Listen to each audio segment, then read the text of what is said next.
Overlord. Volume 15, Chapter 2. Nazarick-style traveling experience, Part 2. Above the great forest sprawling far south from the Sorcerer Kingdom, to the south of the Theocracy. In stared at the land below with the winds raging around him. So, this is what they call the Great Forest. It's more like a sea of trees, yes, the Great Sea of Trees. Due to it being nighttime and the deepness of the greenery that extended below him, it looked like it was painted black.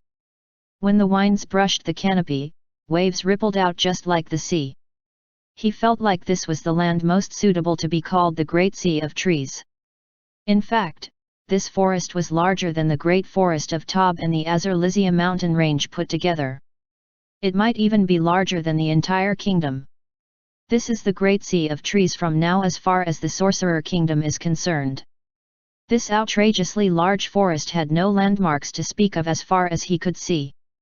Various species should have built independent civilizations that changed the surroundings to suit their lifestyles in this forest, but he did not find any signs of those changes from the sky. Maybe they are being hidden by the canopy. Their civilizations probably developed to hide themselves from the sky because there are monsters that can fly. But he did discover two things. One was the crescent-shaped lake that was said to be the location of the elven capital. He discovered it comparatively quickly due to its large size. The other one was the earthen road that extended from the Theocracy. It was artificially made by clearing the forest for the advance of the Theocracy's armies. It looked like a thread compared to the gigantic forest around it, but it should be over 100 meters wide. He shouldn't be able to see it from the sky if it wasn't at least that wide. He thought that was a lot of useless work, but there was probably no other way for them to establish a level of safety in this giant forest. Considering the amount of time and labor that road would have required, one could feel the Theocracy's obsession with wiping out the elven country. But I can't understand it at all. Why is this the only thing that stands out? Did the Theocracy stop its advance? If they wanted to destroy the elven villages, wasn't felling the trees and then creating forest fires be the best way to do it? The forest was not dry, but it wasn't very humid either. Destroying the elven villages should be easy as long as they took care of their surroundings when they start the fires. They want to take the elves as slaves so they are not burning them down. In that case, it seems like the Theocracy isn't that pressed. Maybe there's just that much of a difference between the strength of their forces. He didn't find any burned patches of forest from the sky, but he couldn't be sure considering he was far above from the land. Perhaps Aura would have noticed if she was here. And that bunch of lights over there should be the Theocracy's vanguard camp. Humans couldn't see in the dark, so the larger their encampment, the more likely it was bright enough to be seen from far away. But due to various reasons, especially his position in the sky, it was hard to get a good idea of the distance between the camp and the capital. He had no idea how long it would take the army to reach the capital if they proceeded in a straight line while clearing the forest. Inns believed that he had seen all he needed to see, so he activated greater teleportation. It was easy to be seen from the ground if he stayed in the sky without any cover. There were many people with superior vision, so he certainly couldn't be careless even though it was night. Of course, if the other side noticed him, he could easily escape before they could climb the height of thousands of meters to reach him. Still, there was no merit in letting others know about his presence here. So, Inns did not dispel perfect unknowable. From Inns' analysis of the information he gathered, most of the living beings in this world were weak. Yet, he couldn't say with certainty that there was no one equal to him in regions he had no information on. He should proceed while assuming that maybe they do exist. Since the enemy can prepare countermeasures if information regarding him was leaked, an exposed card of his was a step closer to his defeat. Well then, the next should be the elven capital. Deep in the night. The forest was gloomy with very little moonlight, but that was not an issue to Inns. He came down from the sky using it to float just above the ground so that he wouldn't step on the undergrowth, and advanced towards his target. He already understood how far the Theocracy's army had advanced. Next, he had to collect information in the Elven royal capital. The space before him opened up gradually. Elven houses were made from short and stout trees called elf trees, and the royal capital where a large number of them were gathered looked like a forest. The construction was the same as in any other elven village, but it was especially striking when they were gathered in such large numbers. Maybe it was because they were denser in the capital, but it was overwhelming enough to pressure even him. Ins felt like avoiding the place because it reminded him of his former grey-tinted world. The trees were cleared around the royal capital and instead converted into a large field of grass. That was not a natural phenomenon, but something the elves did for the capital's defense. It was made to provide better visibility, making it harder for an enemy to approach the capital without being seen. But on the other hand, maybe this could also be considered as the elf tree's survival strategy. He initially didn't feel anything strange when he heard that the elves grew elf trees with magic, but perhaps instead, the elf trees were using the elves to multiply themselves. He could imagine elf trees as a kind of monster. He should probably investigate this more to find out if they were intelligent. Ins tried to see ahead of him as he thought about how to investigate this and whether or not he should entrust it to Mari. There should be guards on the lookout, surveying the coverless grasslands. It would be hard to break through without using magic. That said, it should be possible for an aura-level ranger. High-level rangers had the ability to stay hidden even if there was no cover. If the level difference between them was large enough, it was possible for the observer to not notice anything out of place even if they met eyes with the ranger. He had heard from Aura that the stealth capabilities of a highly skilled ranger was good enough to make you think that they were nothing but a pebble by the road, but Ins had his doubts about the veracity of that claim. He had experimented on their journey here by having Aura go into hiding, but Ins was more or less able to detect Aura when she didn't use any magic items or special abilities to boost her skills. That was because Aura had her levels divided between Ranger and Beast Tamer, and it was also because Ins was just too high-leveled, so his base stats were high. Ins felt regret at not being able to personally experience what Aura talked about. Leaving that matter aside, Ins was not good enough at stealth to infiltrate the royal capital without using magic. So, he cast Perfect Unknowable and on top of that, turned into an elf with illusion magic. Though it would be difficult to break through his Perfect Unknowable considering the strength of an average person in this world, he still had to be careful, just like when he was flying in the sky. That was why he went as far as creating an illusion as well. He never thought for a moment that he knew everything there was to know about this world's special abilities and techniques. After all, Ins's knowledge came from his time in Yggdrasil, and even that was not perfect. He should assume that the other side is using an ability all the time to see through invisibility, just like Ins did. Ins also wore a magic item called the Gilly Gilly Mantle as a part of his stealth setup. Despite covering himself in layers of stealth, he also prepared measures to fool the enemy in case he was discovered. One could never be too careful. Let's start then. After he reached the boundary between the forest and the grassland, there was no cover to be found further in. Ins observed the capital. He could see elves making rounds on the bridges connecting the outer circle of trees that made up the royal capital. They were probably equivalent to a city's walls, the bridges being the allures on said walls. He didn't know if they lacked the skills to see through his Perfect Unknowable or if they were just not paying attention, but the soldiers didn't act like they had noticed him. Well, he was going through all this trouble to stay hidden. It would have been embarrassing if they managed to find him so quickly. After he made sure that he wouldn't be in the line of sight of those soldiers, Ins took out a scroll. Then he activated the SCR. He hesitated. He started again and hesitated. He had resolved to use it before coming here, but even so, he couldn't help but feel that it was such a waste. He turned reluctant to activate the scroll every time a thought flashed by that there should be a better way.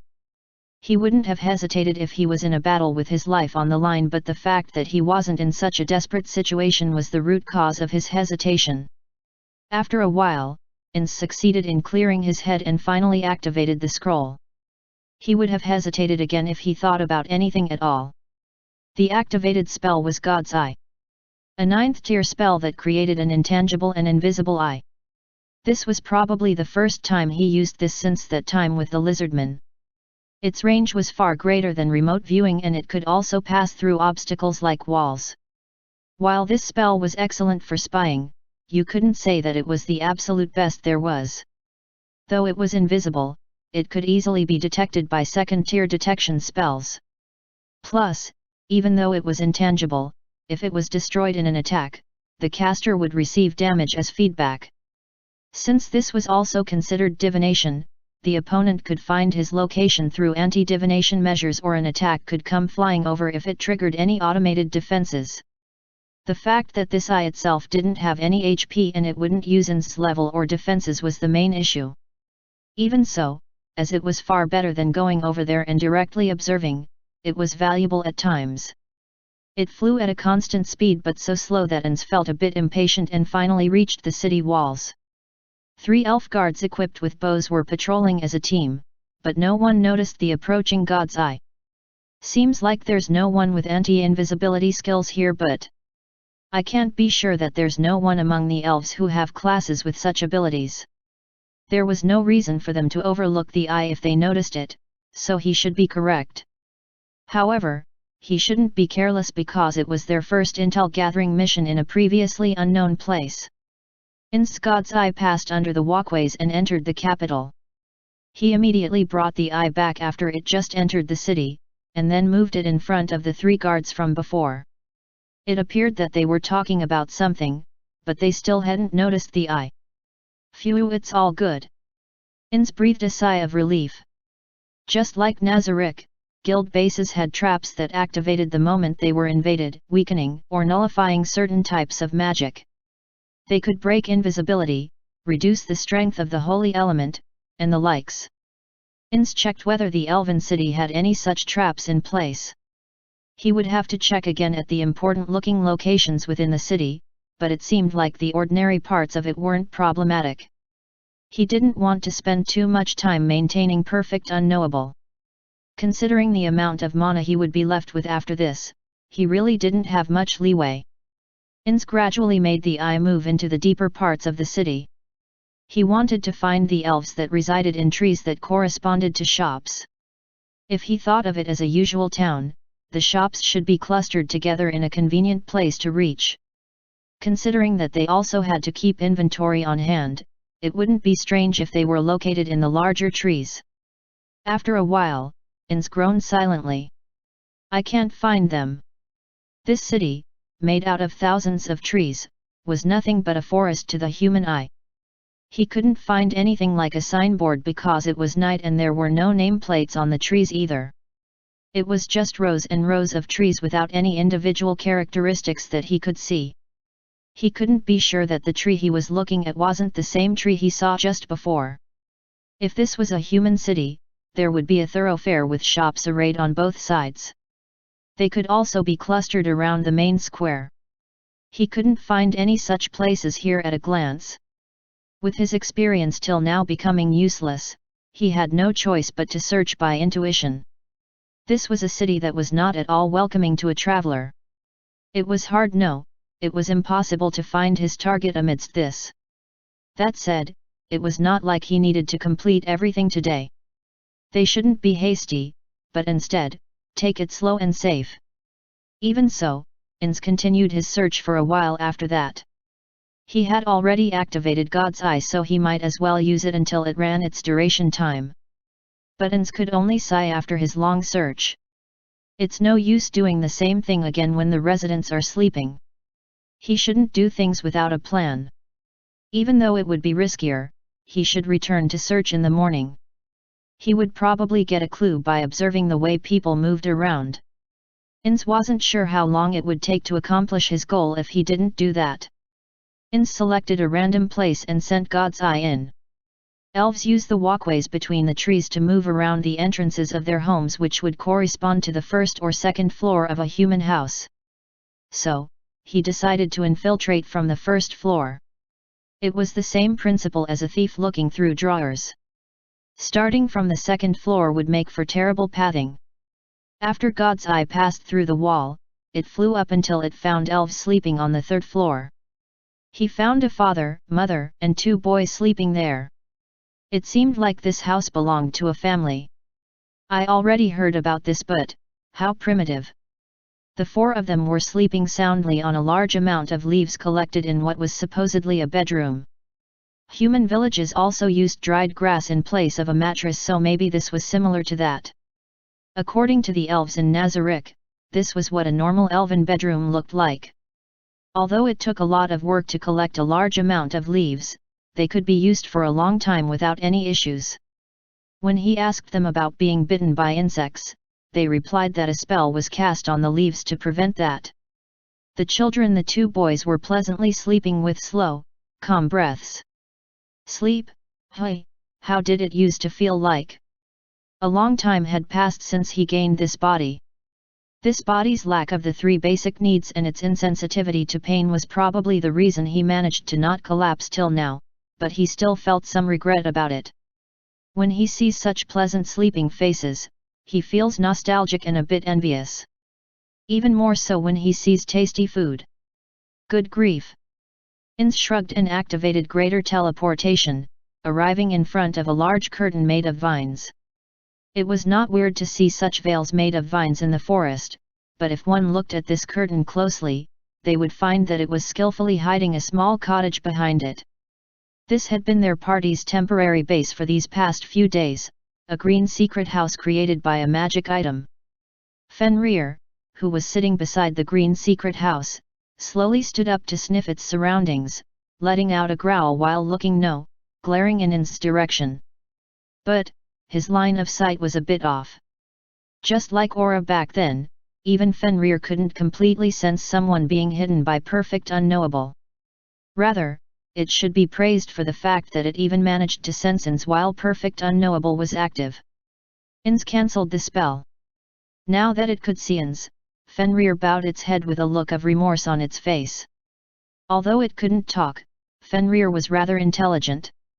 Its act of bowing its head was not the instinctual act of a beast but clearly conveyed its apology to Ins. But Ins didn't think that Fenrir was at fault here. From its point of view, he had been just some unknown intruder that suddenly appeared here. This was the natural reaction for a guard protecting its master. It would have been more problematic if it hadn't responded like that.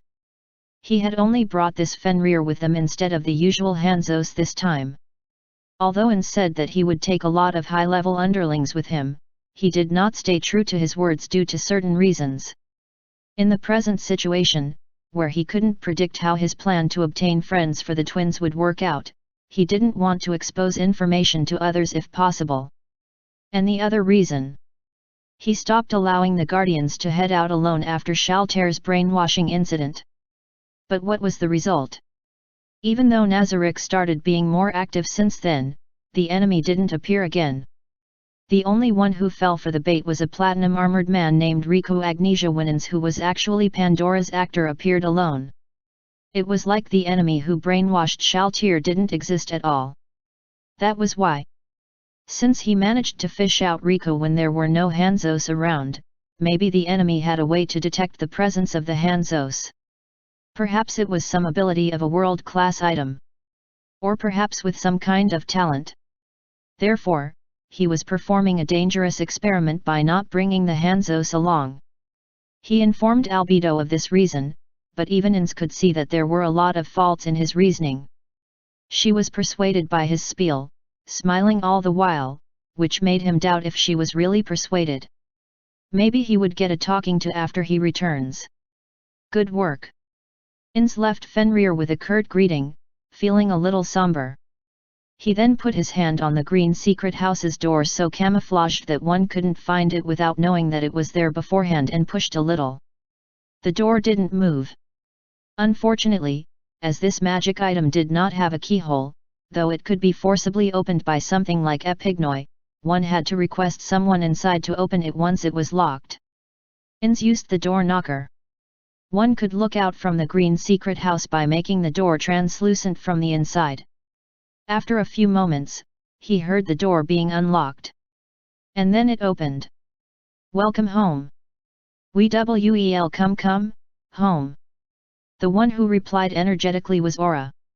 Mari slowly followed with his welcome, his eyes completely drowsy. Both of them have changed into pajamas, Mari going as far as wearing a nightcap. Of course, this was the correct appearance given the time. Sorry for making you both wait so late into the night. In said as he entered. The space inside was filled with a warm light and was far larger than one would expect from its outer appearance. Upon directly entering the living room from the door, the kitchen and the other rooms would be visible from there. There were also 4 doors that were connected to the individual rooms. No, we expected it to take more time when we were informed that you could be late. I thought so as well, but, let's not talk while standing here. Let's sit over there. He wanted to tell Aura that it was fine to go to sleep. But he should still share the gathered intel with them, even though it's just a meager amount. Ins didn't put much trust in his ability to remember, so it's better to do it as soon as possible. While feeling a bit guilty about making them go along with his selfish reasons, he invited them into the living room to talk about what he saw. Sitting on the chairs there, he found Aura looking attentive in contrast to Mari, who already dropped his head onto the backrest with his eyes half closed. He looked like he would go to sleep any time now. Ins felt even more guilty when he compared them to the sleeping children from before. Am I not being considerate about those who need sleep because I don't need any? This is bad. Why don't we let Mari go to bed? I won't mind if you informed him about our talk in the morning. Good grief, Aura slapped Mari's head. Wake up. You are being rude to Insama, you know. Fuea, oh, welcome back. Mari gave a small bow. Ins couldn't mock that they already went through that. This child, really. Aura was getting angry at Mari's attitude. It's not good to force someone to stay awake. It can affect tomorrow's opera. Ins shut his mouth suddenly, remembering himself from his Yggdrasil days. Of course, he believed that it didn't affect his office work, but was that really the case? Also, it was different when you did it to entertain yourself versus when you were made to do so for others' convenience. In Suzuki Satoru used to complain when he had to stay late because of his boss. First of all, he shouldn't be comparing children to adults, but it could also be considered wrong to compare a child with the astounding physical ability of a level 100 NPC to an ordinary adult like Suzuki Satoru. The two of them stared at Mari, whose eyes half closed from drowsiness looked like he was glaring at them. Mari's head suddenly slid, causing him to panic with his eyes wide open. He then returned his head to its previous position. He was nearly at his limit. Well then. Let's do it like this. Mari can go to sleep to not affect tomorrow's work. His wits will become dull if you forcefully keep him awake, and that's not a good thing. Can you inform him in the morning about what we will talk about here like I asked before? She should have immediately agreed to Ins's orders. Instead, she made a complicated expression, probably thinking that Mari's behavior was too slovenly for a guardian. However, it was just for a moment. She deeply bowed, as if she just persuaded herself in her mind. Understood. I will immediately take Mari back to his room. Can you stand? He can't even give a legible response to Aura, so standing is out of the question. Let me carry him. Aura looked like she wanted to say something, but Ins ignored her, stood up and lifted Mari in his arms. Perhaps because Mari had changed into pajamas and was only minimally equipped, he found Mari to be quite light. No, normal children probably only weighed about this much. It would have been harder if he was fully equipped, though it's not like I couldn't carry him even then. That thing is really heavy, perhaps the heaviest of all of the Guardian's equipment. T/N, probably talking about Mari's staff. Since both of his hands were occupied, though he could have carried him with one hand if he wanted to, he let Aura go before him to open the door. He entered Mari's room and let him down slowly onto the bed. He had already closed his eyes and was taking slow calm breaths. He probably started sleeping while he was in Ins's arms. In silently exited the room, taking care not to make any sounds. Aura followed him even more silently, as expected of a ranger. Both of them returned to the living room and took their seats again. Immediately, Aura bowed her head and started speaking. Please forgive us for taking a rest while Insama is working so hard. I apologize on Mari's behalf. You'd be right to be angry and feel uneasy about his work ethic as a guardian, but let me assure you that we would usually equip items to remove our need for sleep if we have work to do at night, and you wouldn't see such a slovenly appearance from us. If you were to ask us why we didn't do so today, it's because our strength in battles would be reduced a bit, as equipping the item meant leaving out our battle-focused equipment. So, we decided not to equip the item as we will be standing on guard to protect Insama. Aura quickly explained. He could feel her anxiety peeking through her uncharacteristic way of talking. No, you don't have to worry so much. We are here on vacation after all. There's nothing wrong with sleeping early. More importantly, what about you, Aura? Don't you feel sleepy? No, I would never show you such an unbecoming appearance like that. Too stiff. I am not feeling angry at all. Rather, I feel happy that I got to see a different side of Mari, you know? You people always end up being too formal in front of me. I now feel extremely curious about how others behave normally. Like, say, how about Cositus? There's not much difference from the normal Cositus. Aura returned to her normal expression. I see. In that case, should I secretly have a look using perfect unknowable while he is alone? In subtly smiled, although his face didn't show it. His voice probably relayed his feelings, and Aura too joined in with a smile akin to that of a pranking kid. Well then, are you sure you don't want to sleep? I am usually awake around this time, so I don't really feel that sleepy. According to her, it was common for her to stay awake late into the night to play with those of her monsters that were nocturnal. This playing seemed to be important for beast tamers, as the monsters would build up stress and wouldn't operate at full potential if they skipped it. That said, it was not like she was reducing the amount of time she spent sleeping. She just slept late into the day following the night she stayed awake. So, it was something similar to a night shift. By the way, if any of the twins had to head outside of Nazarick, they would equip the aforementioned item to skip sleep and stay alert. What should I do about this? It's natural that the persons in charge would be working hard, but shouldn't the races that need sleep be better off sleeping? Especially children who need a good rest for their growth. Maybe I should discuss it with Albedo. That aside. After he took a breath, Ins talked about the Theocracy's camp he saw in the Great Sea of Trees, though he did not manage to figure out their troop strength or how far away they were from reaching the Elven capital. It was just enough to know their armies were still advancing. Coming to blows with the Theocracy is not a part of Ins's present mission. Then, he started explaining the more important matter of his exploration of the Elves' royal capital. He talked about everything that happened without hiding anything. There was no use in hiding such matters. He just had to be honest when something was impossible. Also, Aura was different from those two. Maybe she would take his words as they were and give him better ideas about how to proceed. Is that so? Aura, who heard his explanation, nodded slightly. In that case, we should observe them during the day just as Insama says. I am planning to do so, but what are you two going to do during that time? About that, it's better if I don't infiltrate, right? You are right. I think there's a very low chance of you getting discovered, but we still don't have enough information to be sure. It's better not to leak who we really are in the present situation. In that case, I will talk with Mari tomorrow about his task. But, I am planning on cooperating with Insama. How about I investigate the surroundings of that city to find any tracks left by the elves? Ins nodded in agreement. If goods were being transported to the royal capital, they should leave some kind of trail behind, however faint. The more used trails are no different from normal roads.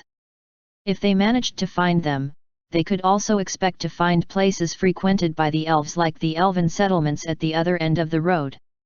All of this rested on the assumption that the elves didn't use something like Forest Walker, but Aura's idea was very good. There wasn't a single reason for Ins to object to it. It's a splendid idea. To search all the areas around, would probably not even take a day for you. Work with Mari to search for any trails left behind by them. I'll be relying on you. Okay. Understood. In that case, I will once again conduct some intelligence gathering during noon tomorrow. Actually it's today, considering the time. Then I will conduct the search at night because I feel like it's easier to get noticed in the day. Tomu, I will leave it to you. Well then, let us go to bed as well. Good night, Aura. Okay. Good night, In-sama. In stood up along with Aura. He went separate ways from Aura to the room designated to him, entered it, and laid on the bed. But Ins didn't need to sleep because he is an undead. He ended up taking out a book from the item box. It was one of the books on management he had been reading a lot, titled To Become a Good Leader. To be frank, he didn't feel like reading these books was helping him, but it was probably better than not reading them at all. Ins started turning over the pages. Ins was in a daze for a while. He wasted 2 precious scrolls on infiltration on the first night and the noon of the second day. Only on the noon of the third day did Ins finally manage to find important intel. That being said, the only things he found were the trees with shops, but this did let him get a sense for the capital's layout. It was just a small step for others but a giant leap for Ins. He was so happy that his emotional suppression was triggered. Therefore, he resolved not to waste this chance. Ins made sure to remember the route to the shop. He retreated at that point. There was certainly still some active duration left for the spell. Although he felt extremely curious, wanting to send the god's eye over to the awfully wide and large tree that was the royal castle and take a peek, he managed to control himself. In human civilizations, kings were not always the strongest beings around. This was probably because of 2 reasons. One was that it would be hard for humans to prosper if they followed the strongest instead of the ones who could make better decisions. It was the survival method of a species that was nothing but prey for the other races, who were weaker than the others but also more populous. The other reason was that they occupied comparatively safer areas.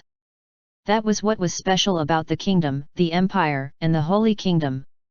However, for the races who lived in a land that required clashing blades with other races, it was natural to have the strongest of them be the king. The elf king was then probably a strong person. In that case, they should not invite meaningless danger after going through all this trouble to be careful. He had collected various pieces of information on this world until now, but he had yet to meet a strong being that could match him and wasn't a monster. Maybe if he hadn't met that mysterious warrior called Riku, he would have been careless and would have looked down on the Elf King. Instead, meeting Riku made him more cautious than ever before. He dispersed the eye and cast greater teleportation. Ins returned to their base and exchanged the intel he found with the 2 who had just returned earlier, and this time, Mari's eyes were completely open. He was informed that although they had wasted the second day before realizing the elves were using the trees to travel, they finally found success in finding multiple trails. It might take different amounts of time to investigate them depending on the distance to the nearest settlement on those roads. Ins expressed his unease about being seen by the elves using those roads if they decided to investigate them. In response, Aura said that they would travel along the road on the ground with Fenrir. She confidently proclaimed that as long as they were inside the forest, they would not get discovered.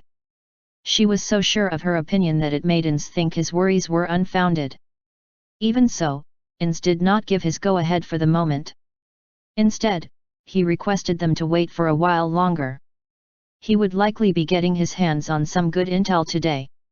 And so, on the night of the third day, Ins approached the Elven royal capital again using perfect unknowable. Naturally, he infiltrated from a different spot, one he hadn't visited before. He couldn't guarantee that he didn't leave any marks behind on his previous incursions that some excellent ranger among the elves managed to notice. He always moved using fly so as to not leave any marks behind, but that was just from Ins's point of view, who was a layman when it came to stealth and search. He was not confident enough to proclaim that he didn't break any branches or make the leaves bend in strange directions on his way here. Honestly, I sometimes wonder why I am being so careful, but it would be bothersome if the nearby elven villages started thinking that some mysterious entity was prowling around. It would be especially troublesome if they were to be captured by theocracy and then leak that information to them. It was highly unlikely that this mysterious entity would be traced back to the Sorcerer Kingdom, but letting the theocracy know that there was a third faction nearby would be bad. He was afraid of how the theocracy would react to that intel. Their unanticipated reaction could throw his plans into disarray. It wouldn't be a bad idea to pause this now and have a discussion with Albedo and Demiurge, but if I were to do that, my plans for Aura and Mari to make friends would be disturbed. Therefore, the only option left to Ins was to be as careful as possible. Ins took out a scroll and quickly activated it. He didn't hesitate because he was sure there would be concrete results to show for it this time. Good. Ins whispered after infiltrating the target's elf tree with God's Eye. His target was sleeping, buried in a mountain of leaves. It was a male elf. Elves were fundamentally a slender race, shorter by about 10 to 20% when compared to humans. In addition to that, they barely had any body hair and didn't grow beards. As they also looked like young adults for a long period of their life, it was extremely hard to estimate their age from their external appearance alone. Most of them look far younger than their real age. Therefore, Ins was not certain that this elf held the information that he wanted, but there was a reason Ins chose him as his target despite that. It was because this elf lives here alone. Abducting an entire family would cause trouble later, but it was easy if it was just a single person. He also had another reason, but that can only be confirmed later. As he already memorized the route, Ins directly teleported over with greater teleportation. The elf didn't wake up at Ins' intrusion. Rather, it was a given that he wouldn't even be able to sense Ins unless he was a high-level ranger. Ins then cast the 4th-tier spell Charm Species on him. The spell triggered without fail thanks to him being asleep and the large gap between their levels. Wake up, Ins spoke to him. His perfect unknowable was dispelled the moment he cast a spell with the intent to harm, or to be more precise in gaming terms, if his magic triggers some resistance. He continued to wake him while shaking his shoulders gently with his hands, being careful not to cause him pain. Nay. The elf mumbled like an idiot, but it couldn't be helped as he was just woken up now. Don't resist, okay. Ins ended with that and activated greater teleportation while he held the elf's hand. This spell allowed one to teleport with other people, but they had to be in agreement and not resist the teleportation.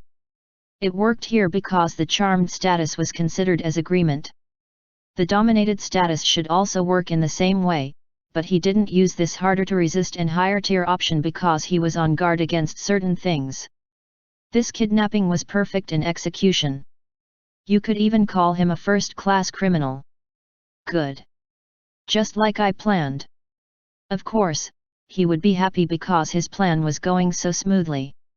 While he had a wide smile on his bony face. Wah! What the hell? What is this? Upon seeing the sudden change in his surroundings and feeling the ground underneath him, the elf jerked up and turned completely awake. He didn't look like he was still thinking that this was a dream. Or maybe the elves didn't have the concept of a dream world in the first place. Don't make such a loud voice. Even if you told me not to. I used teleportation magic. Calm down. There's no one here who would harm you. Teleportation magic. The elf continued to panic silently. The only reason he stopped was because the charm magic was still in effect. Well, we are here. Ins opened the half-opened door completely and led the elf into the green secret house. Aura and Mari should be observing them from the gaps of their room's slightly opened doors.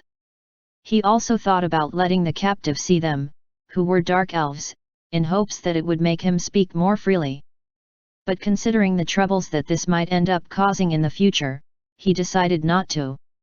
Although the dark elves weren't considered enemies by the 3 captured elves, the situation could be different now. Maybe dark elves were now considered enemies in the royal capital. Of course, it wouldn't be a problem if Ins said they are not enemies to him. What is this place, Don't tell me this is the world of the divine tree. Ins didn't know a thing about this world of the divine tree, but he could guess that it was probably something from their myths and legends. Or, perhaps, is it related to some player from Yggdrasil? There's a need to investigate, but I don't want to spend too much time here. I will do it sometime later. Ins made him sit on a sofa in the living room and took a memo pad out. It contained a list of bullet points with the questions he needed to ask. He couldn't waste any time. If something failed in the process, he would have to kill the guy. Although it was extremely unlikely, someone suddenly disappearing from the royal capital could still cause problems in the future. Tell this friend of yours about various things you know, in as few words as possible. Ins continued without waiting for his reply. Is there a possibility that you will die if someone used magic or other means to get information from you? Hey? No way there's going to be anything like that on me, right? The guy looked like he had no idea what Ins was talking about, but there was a possibility that the elf just didn't know even if there was such a trap. If I remember correctly, it took 3 questions before it was activated that time. Ins took such scenarios into account while he prepared the questions in the memo, so he just needed to go through the list from top to bottom. Do you know any dark elf village's location? I don't know the exact place, but I do know their general location in the Great Forest. It sounded like it was further south from the royal capital. He went into more detail, saying that it was in a place called the Three Trees, where the trees were huge. But, Ins couldn't make any sense of it as he didn't know the layout of this area. He would have to rely on Aura, who was listening in. Continuing to the next question. When he was making this memo, the twins were surprised that he didn't include this question. Now that he thought about it, it did look important, so he moved on to the third question. Tell me what you know about the theocracy. The theocracy, that horrid country of humans. Those shitheads are attacking us for no reason at all. A country without honor, that attacked us while we were unaware, a bunch of wretches who kidnapped hundreds of elves. So started the guy's denunciation of the theocracy, which continued on with vigor until Ins stopped him in a fluster. But it did seem like the guy, who was only a commoner, didn't know how far the theocracy had advanced. He wasn't even sure if the elves were winning or losing. However, seeing the patrols moving in a tense mood compared to before, the common opinion among the elves was that the situation was not good. 3 questions were asked, but there was no indication of anything happening to the elf. As he thought, that time was an exception. In that case, he could ask the elf everything he wanted to hear about, but he couldn't really spend that much time with him. How are the relations between the elves and the dark elves? They aren't bad, right? Not really, I think. Before Ins could ask him the reason for the slight pause, the elf started speaking again. I don't dislike them, and I don't think those around me have any bad feelings about the dark elves either. For us, they are like some kind of distant relatives. But, this is only about how we feel, and we don't know how the other side thinks about us, you know? We rarely meet them, so I don't have a clue about what their feelings are. Do you know anything about the Sorcerer Kingdom? What's that? Instant reply. Well, he expected this, so he wasn't surprised. Anyway, he determined that nothing in the information acquired just now constituted a hindrance for the plan to make friends for the twins. That's all I wanted to ask. I am grateful. It's all good, aren't we friends? Ins unintentionally smiled mirthlessly at the guy's reply. He was planning on making friends for others, but when the same word was pointed at him, it rang hollow. For Ins, only his guildmates could ever be called his friends. That's it then. Mari popped his head out of the door behind the elf when Ins sent him a signal. Ins continued to talk with the guy to divert his attention. I also wanted to know more about things like elven culture, but I can't spend too much time on. He saw the elf's eyes become drowsy, and then he fell sideways onto the sofa. The elf was taking slow, calm breaths that were a mark of deep sleep. This sudden turn of events was caused by Mari's Sandman's sand. Ins maid Aura, who was following Mari, confirm that the elf was asleep. Aura. Do you think we can reach the Dark Elves village using what this guy said? I feel like I can, probably. But I might need to conduct a detailed recon when we are near it to find the exact location. That was good enough for him. Ins cast control amnesia on the elf. This was the main reason why he selected and kidnapped an elf that was living alone. Since it was hard to estimate an elf's age, he couldn't be sure that he would get an adult with all of the knowledge he required even if he kidnapped a mature-looking elf. There was a chance the elf would end up being a very young person who never stepped outside of the royal capital. On the other hand, he could be sure if he kidnapped an elf with children, but then there would be as many untied ends as there were members in that elf's family to deal with later. If he killed them all just because it was bothersome, it would mean that an entire family would have disappeared from the capital, without any signs of resistance to boot. That would surely create problems for them.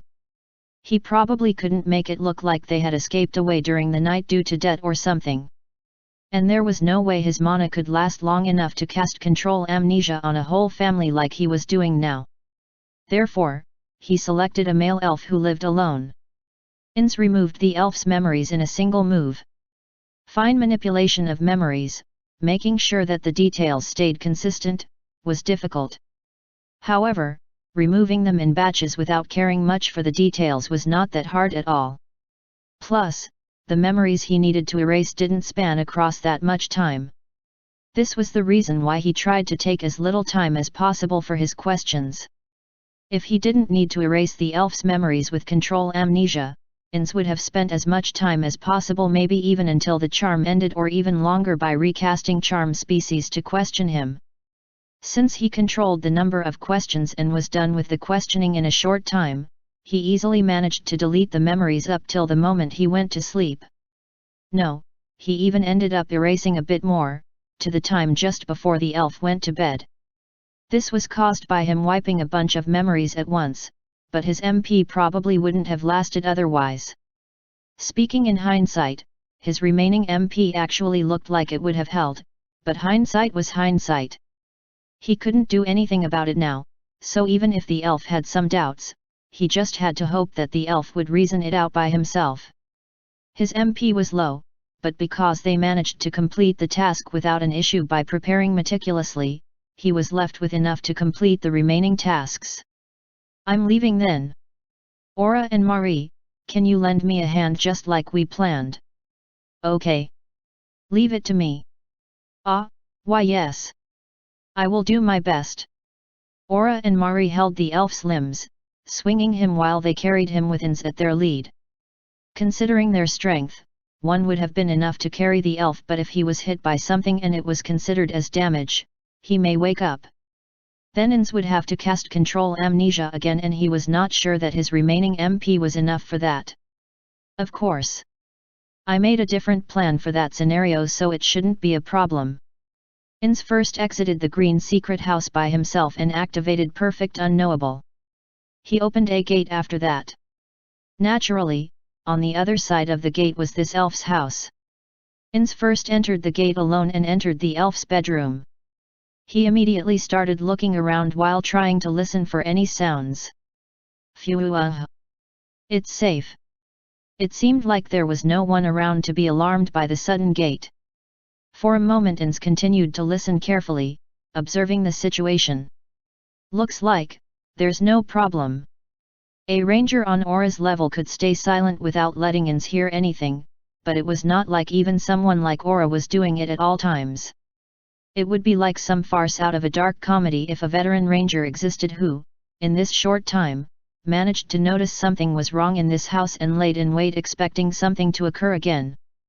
So, Ins could only assume that it was safe. Ins dispelled Perfect Unknowable and stuck his head into the gate to send a signal to the twins. They carried the man, swinging by his limbs, through the gate. The three of them executed their plan in silence. First, Aura and Marie carefully laid the man on his bed made of leaves. It would be too idiotic if he were to receive damage now and end up waking. Sandman's sand caused a deeper sleep than sleep. One would wake up from just a shake for sleep but wouldn't open their eyes unless they received damage if it was Sandman's sand. If they left him like this and if no one discovered him and woke him up by causing damage to him, he would gradually die from emaciation. The uproar that would cause was not something Ins wanted after going through all this trouble to not create any such disturbances. They started preparing to wake the guy up after letting him down on the bed. Ins looked around the room, trying to find the object he saw when he entered it. It was a weird, at least he didn't find it ordinary, wooden sculpture with a bulging stomach that looked like the cross between a mole and a frog. They didn't find any such animals in the few days they had spent in the forest. Maybe it was a mythical beast from elven mythology and legends. Ins took that sculpture into his hands. As I expected, it's wood. But, it's heavier than I expected. Not bad, but if it ends up killing him, well, there's nothing I can do about that. It's very unlikely that they would suspect Ins' involvement even if they started a murder investigation. Upon seeing Ins with the sculpture, the twins carried the elf under the shelf where the sculpture was. After Ins gave them a nod, the two went first into the gate. Ins followed them and stopped just in front of it. He then threw the strange sculpture into the air. This was the best he could do to not cause a suspicious death that would trouble him later. Ins immediately entered the gate without waiting for the sculpture to hit and dispelled the gate without a second thought. Good. I will go get the final confirmation. Wait for a bit, both of you. Okay. Understood. Only a little more, right? Good luck, Insama. I think it should be fine if it's Insama, but please take care because I think that your mana could be low.